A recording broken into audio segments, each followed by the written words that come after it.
Baiklah, saya buka. Assalamualaikum warahmatullahi wabarakatuh. Perkenalkan, nama saya Muhammad Iqbal Rasid. Di sini saya akan menjelaskan tentang kepribadian dan nilai. Yang pertama, kita membahas tentang kepribadian. Apa itu kepribadian? Kepribadian adalah jumlah total cara-cara di mana seseorang individu beraksi atas dan berinteraksi dengan orang lain. Pengukuran ini penting dalam proses perekrutan yang dilakukan oleh manajer. Pengukuran kepribadian ini dapat memprediksi siapa yang terbaik untuk sebuah pekerjaan.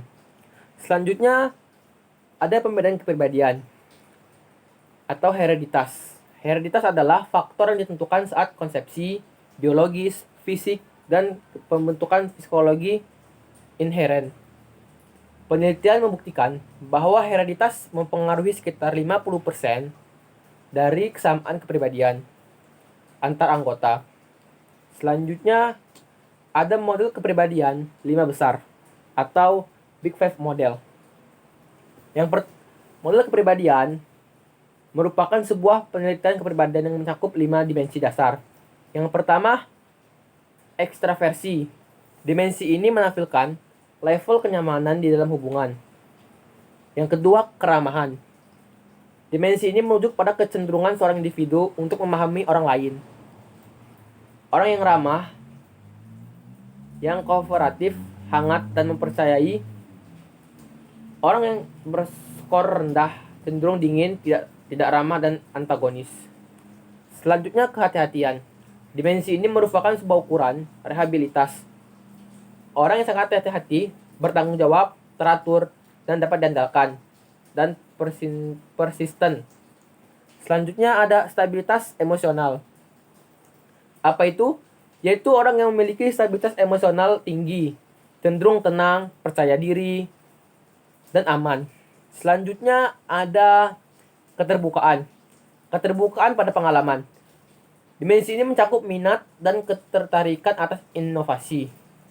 Orang yang sangat terbuka, kreatif, ingin tahu, dan secara artistik sensitif. Selanjutnya itu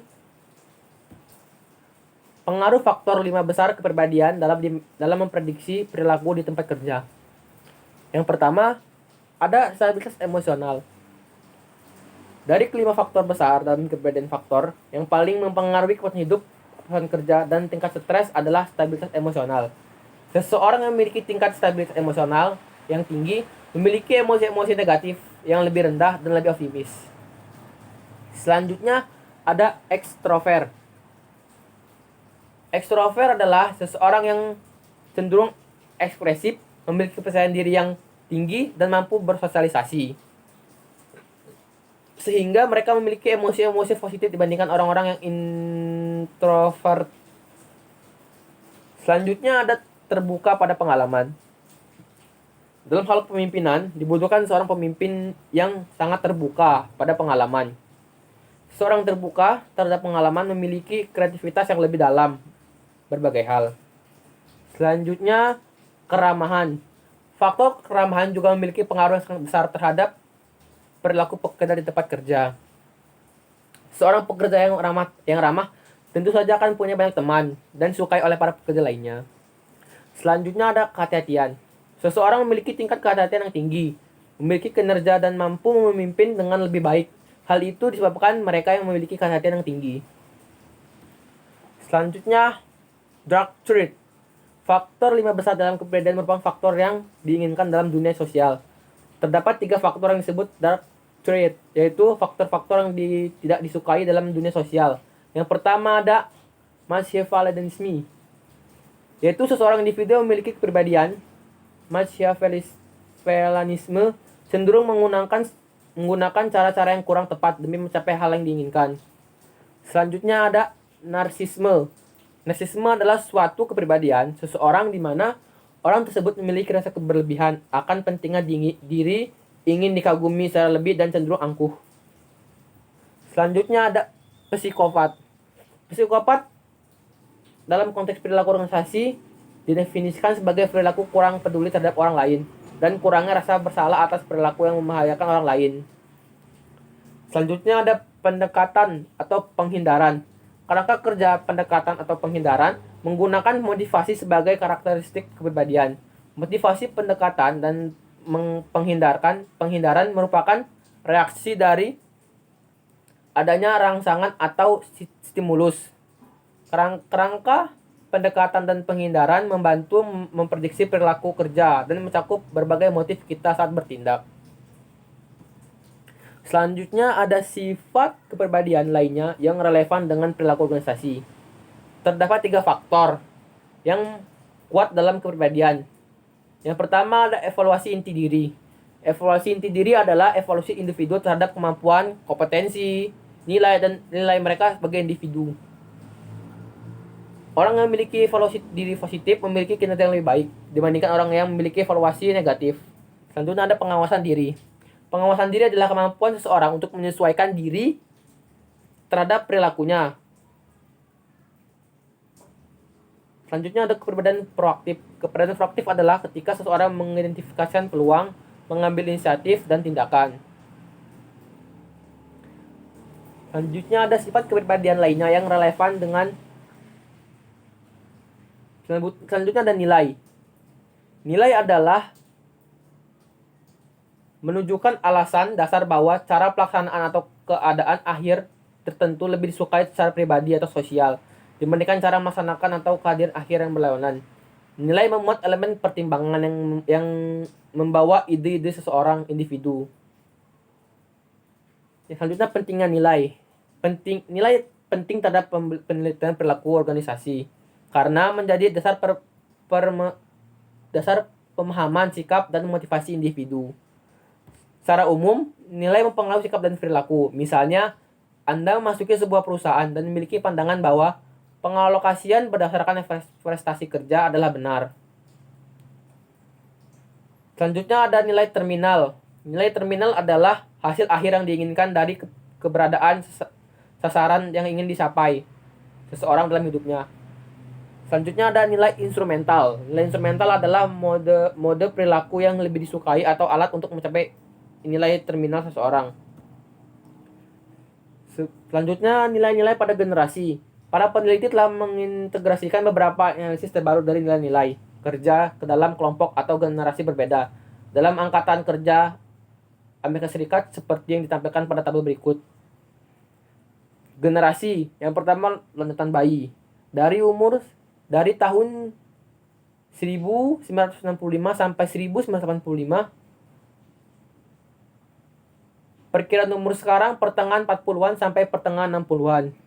Nilai-nilai kerja dominannya yang pertama kesuksesan, pencapaian, ambisi, ketidaksukaan akan otoritas, kesetiaan pada karir. Selanjutnya generasi X. Masuknya akan kerja tahun 1985 sampai 2000-an. Perkiraan umur sekarang akhiran 2020-an sampai awal 40-an. Nilai-nilai kerja dominannya keseimbangan kerja, orientasi tim, tidak menyukai aturan, setia pada perhubungan. Selanjutnya generasi milenium. Masuknya angkatan kerja dari tahun 2000-an sampai sekarang. Perkiraan umur sekarang di bawah 30. Nilai-nilai kerja dominannya adalah percaya diri, kesuksesan finansial, mengandalkan diri, tetapi berorientasi tim, kesetiaan pada diri maupun hubungan. Selanjutnya ada nilai-nilai internasional. Terdapat 5 nilai internasional dimensi oleh Hofstede dari budaya nasional. Antara lain yang pertama, jarak kekuasaan. Merupakan suatu atribut budaya nasional yang menjelaskan tingkat di mana orang-orang dapat dalam suatu negara menerima bahwa kekuasaan dalam institusi dan organisasi menyebar tidak merata. Selanjutnya ada individualisme versus kolektivisme. Individualisme merupakan suatu atribut budaya nasional yang menjelaskan tingkat di mana orang-orang lebih memilih untuk bertindak sebagai individu dibandingkan anggota dari kelompok. Selanjutnya ada kolektivisme. Merupakan suatu atribut budaya nasional yang menjelaskan sebuah kerangka sosial ketat di mana orang-orang mengharapkan yang lain dalam kelompok. Selanjutnya ada penghindaran ketidakpastian. Menjelaskan bahwa tingkat di mana orang-orang dalam suatu negara lebih memilih situasi yang terstruktur atau tidak terstruktur menentukan pengindaran ketika ketidakpastian mereka. Selanjutnya ada orientasi jangka panjang versus jangka pendek. Orang-orang dalam budaya dengan orientasi jangka panjang melihat masa depan dengan mengurangi kebijaksanaan, resistensi, serta tradisi. Selanjutnya ada kerangka global untuk menilai budaya. Program riset kepemimpinan global dan efektivitas perilaku organisasi atau global merupakan suatu investigasi lintas budaya yang berkelanjutan atas kepemimpinan dan budaya nasional yang dimulai pada tahun 1993. Dengan menggunakan data dari 825 organisasi di 62 negara, tim global mengidentifikasikan 9 dimensi yang membedakan budaya nasional menyerupai dimensi-dimensi Hofstede. Perbedaan utama dari keduanya ialah kerangka global menambahkan dimensi-dimensi seperti orientasi kemanusiaan, tingkat di mana masyarakat menghadiri, menghargai individu yang altruistik, murah hati, dan baik pada orang lain, serta orientasi kinerja, tingkat di mana masyarakat mendorong menghargai anggota kelompok atas perbaikan kinerja dan kesempurnaan. Baiklah, terima kasih. Itulah yang dapat saya sampaikan. Lebih kurang mohon maaf. Saya akhiri. Wassalamualaikum warahmatullahi wabarakatuh.